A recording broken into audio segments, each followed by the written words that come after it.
2026 সালের 12 ফেব্রুয়ারি ত্রয়োদশ জাতীয় সংসদ নির্বাচন এ উপলক্ষে সারা দেশের আসন সমনে আমাদের বিশেষ আয়োজন আমার আসন। দর্শক, আমার আসনের আজকের পর্বে থাকছে কুষ্টিয়া 4, আর আপনাদের সাথে আছি আমি শুভ ইসলাম।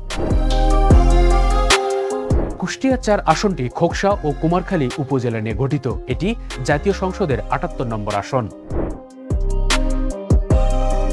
আসনটির আয়তন 400 বর্গ কিলোমিটারের বেশি, জনসংখ্যা 4,75,256 জন। এর মধ্যে খোকসায় 1,34,011 জন এবং কুমারখালীতে 3,41,245 জন। এই আসনটিতে মোট ভোটারের সংখ্যা 4,02,837 জন। কুষ্টিয়া 4 আসনে 1991 থেকে 2024 সাল পর্যন্ত বিএনপি 2 বার, আওয়ামী লীগ 4 বার এবং স্বতন্ত্র প্রার্থী সংসদ সদস্য হিসেবে 1 বার জয়লাভ করেন।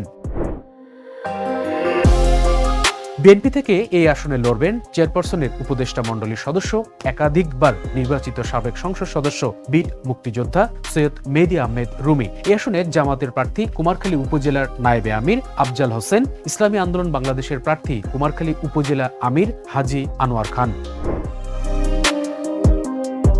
বেসিক জোন না থাকায় তাঁত শিল্প হুমকির মুখে। যোগাযোগ ব্যবস্থা সহ সেতু, ব্রিজ, কালভার্ট এবং আইন শৃঙ্খলার অবনতি এই আসনের অন্যতম সমস্যা।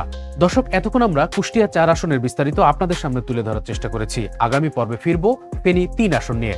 দর্শক, ফেনী 3 আসনে যে কোনো ধরনের সমস্যা বা জনদুর্ভোগ আমাদেরকে জানাতে পারেন আমাদের কমেন্ট বক্সের মাধ্যমে। আমরা আপনাদের পাঠানো কমেন্টসগুলো বাংলাভিশনের যে কোনো নির্বাচন কেন্দ্রিক প্রোগ্রামের মাধ্যমে দর্শকের সামনে তুলে ধরার চেষ্টা করব।